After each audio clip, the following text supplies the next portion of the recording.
kayo? Kanina pa po kayo dyan.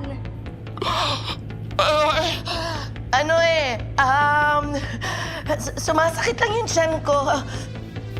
Sige po. Sunod na lang po kayo, Nay, ah.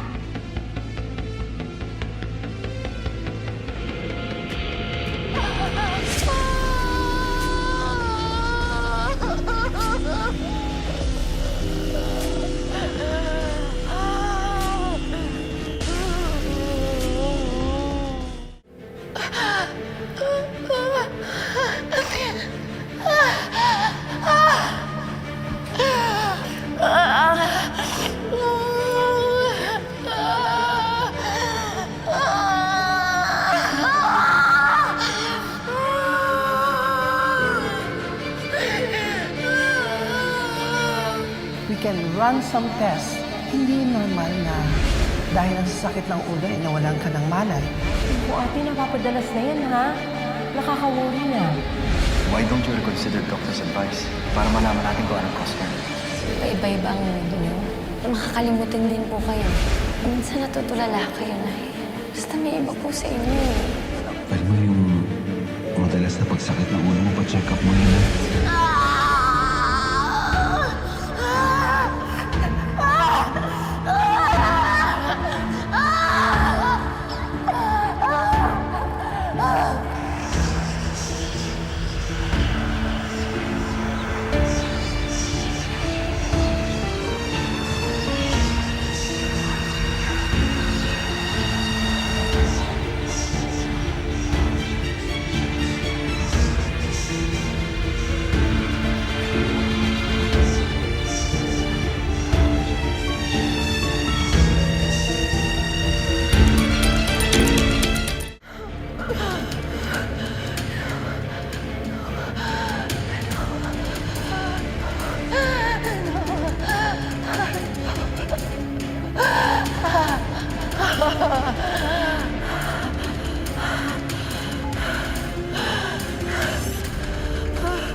Hello, Felma?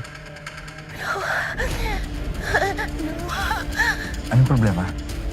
Pwede ba tayo mag-usap? Sige, pupunta ka sa bahay. Sa office na lang. Sa office na lang. Ay, sos. Kaya naman pala, te, ang sugal mo, kasi chumichika ka pa dyan. Hinihintay ka na ng mga baget sa baba. Hungry na sila, te. Oo, tita. Susunod ako. Sunod ka na, te, ha?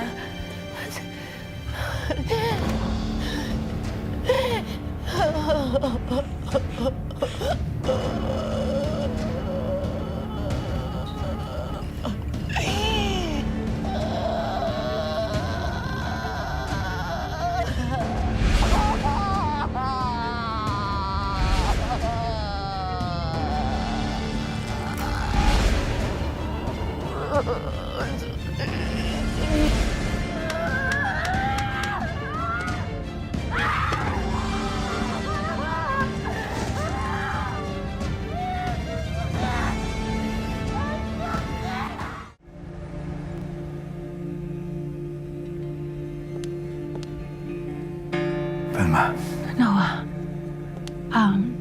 hindi mo ba natanggap yung text ko? Sabi ko kahit mamaya ka na. Felma, hindi na ako mapakali. Ano bang problema?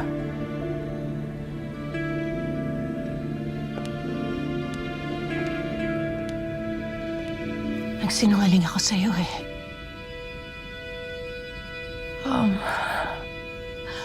Ang totoo,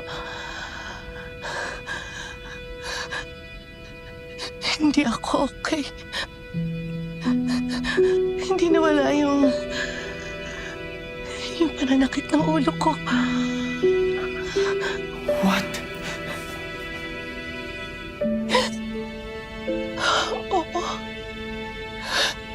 Nagsinungaling ako sa'yo. Sinumbong ako kanina. Ang lala. Parang bibig yung ulo ko sa sakit. That's it, Felma. Magpapacheck up na tayo. Sana gusto kong pakiusap sa'yo. Sana samahan mo ako. Ano ka ba naman, Felma? Hindi mo na ako kailangan tanungin. Sabihin mo lang, maalis na tayo. I'll just be around.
Hello, Felma?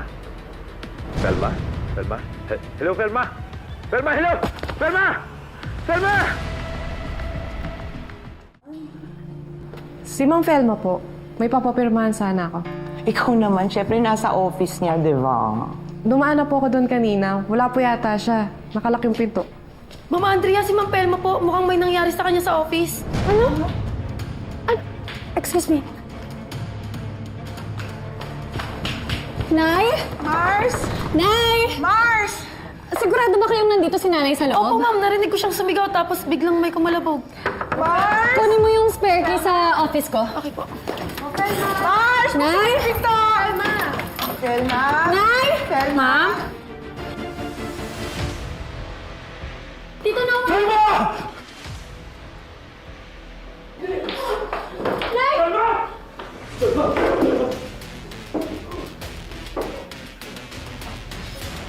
Tabi! Tabi! Arjun, may sasakyan! Dali! Nay?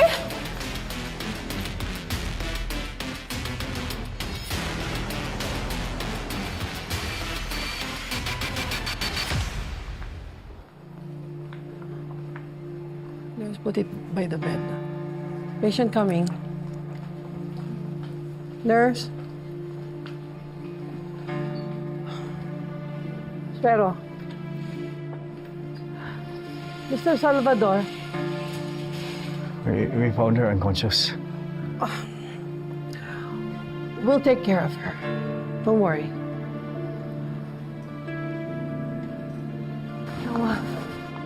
Mama, kilala ka ng doktor? Tsaka tito, bakit ho hindi na nagtanong yung doktor tungkol sa nangyari kay nanay? Alam na niya yung gagawin niya.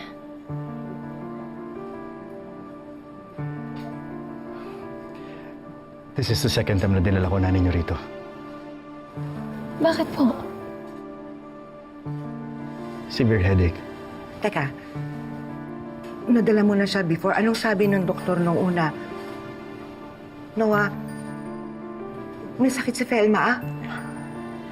Hindi pa alam ng doktor. Dahil hindi pa nagpapatest si Felma.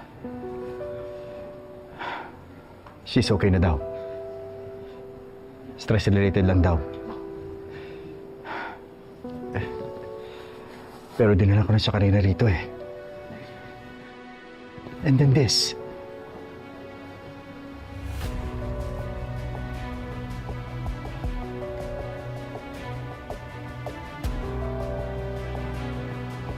Oximeter.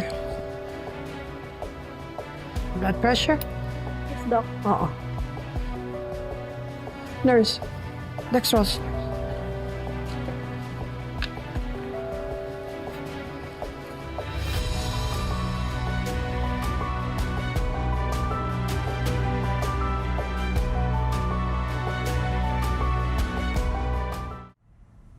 Miss Felma, kailan po kayo huling nagpa-executive check-up?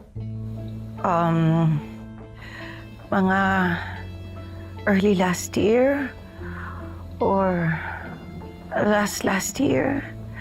Hindi ko maalala. I suggest you go through an executive check-up as soon as you can para malaman natin kung ano po yung dahilan ng frequent headaches ninyo. Pwede po kaya bukas, Dok? Yes. Oo, pwede. Dok, yung ulo ko lang naman ho ang iniinda ko. Velma, pwede ba makinig ka muna sa doktor? Magpa-executive check-up ka na. Nandito ka na lang naman. Para malaman na natin talaga if everything is okay with you. Nay, makinig na lang po kayo kay Tito Noah. Tama naman po siya eh.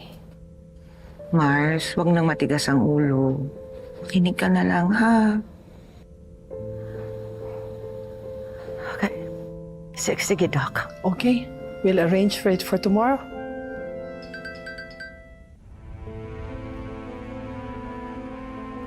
Kamusta si nanay?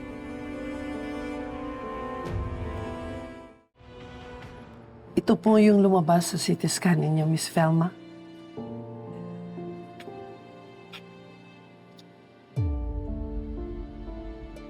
And this one concerns us po. Ano ho yan, Doc? Tumor located here. Basing it on the density and borders, it's likely to be a frontal lobe tumor in your brain.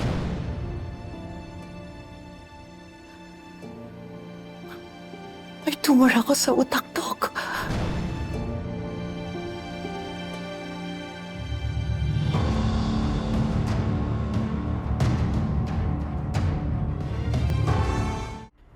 This tumor, Miss Velma, could be the root cause of your symptoms.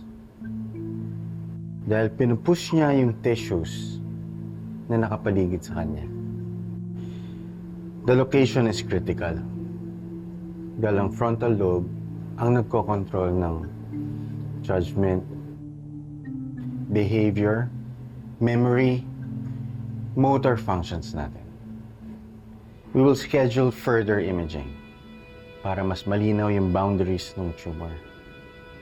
After that, we can determine whether the safest approach will be the medication, surgical, or... Doc, operahan ho ako. That is our long-term solution, Miss Velma. It's called surgical resection. And then, pag natanggal na natin yung tumor, we will send it to histopathology para malaman kung benign or malignant. Doon depende ang next steps natin. How serious the operation? We have advanced equipment, complete monitoring, and an experienced neurosurgical team. Gagawin namin ang lahat to save Miss Velma's life. Pero kailangan niyong maintindihan that there is no zero risk brain operation.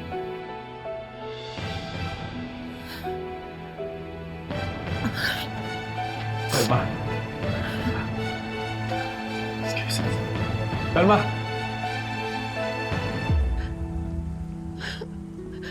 Velma! Velma! Velma! Velma! Velma, okay? Velma. Okay? Ayoko magpa-opera. No, ayoko.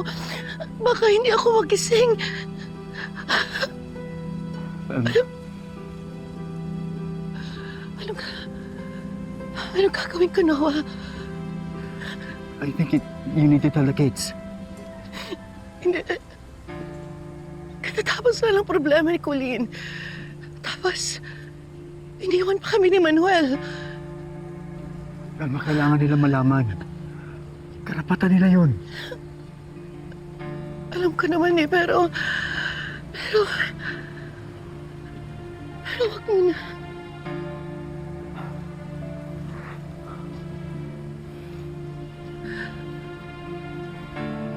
Manuel.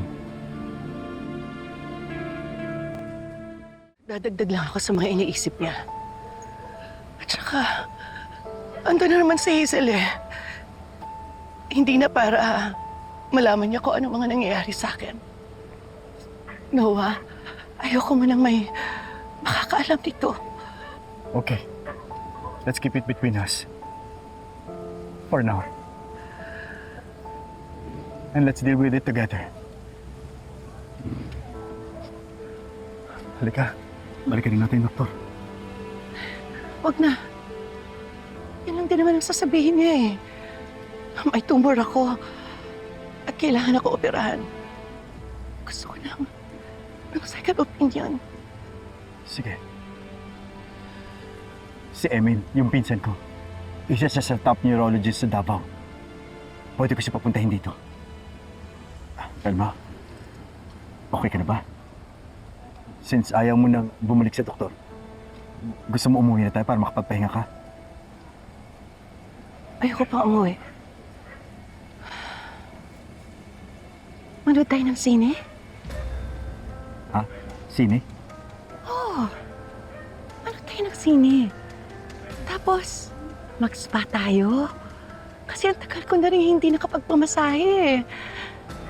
Tapos magkape tayo. Sige, gawin natin yan. Ano, tara na. Nandun yung kotse. Halika.